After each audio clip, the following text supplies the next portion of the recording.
High glycemic index food అంటే తిన్న వెంటనే రక్తంలో షుగర్ను వేగంగా పెంచే ఆహారాలు. షుగర్ ఒక్కసారిగా పెరిగితే శరీరం దాన్ని తగ్గించడానికి ఎక్కువ ఇన్సులిన్ను విడుదల చేస్తుంది.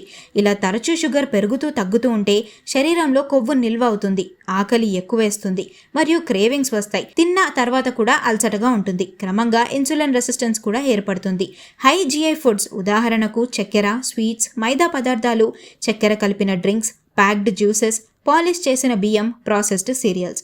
ఈ ఆహారాలు ఎక్కువగా తీసుకుంటే టైప్ 2 డయాబెటీస్ ప్రమాదం, బరువు పెరగడం, పుట్టకొవ్వు, పీసీఓఎస్, హార్మోన్ అసమతుల్యత, ఫ్యాటీ లివర్, శరీరంలో వాపు కూడా ఏర్పడవచ్చు. లో జిఐ ఫుడ్స్ షుగర్ను నెమ్మదిగా విడుదల చేస్తాయి.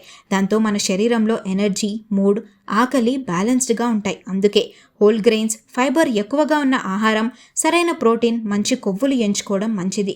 ఎప్పుడూ గుర్తుంచుకోండి, రక్తంలో షుగర్ స్థిరంగా ఉంటే ఆరోగ్యం కూడా స్థిరంగా ఉంటుంది. ఫాలో నాగేశ్వర ఆయుర్వేదిక్, మీ ఆరోగ్య సమస్యలకు మా సమాధానం.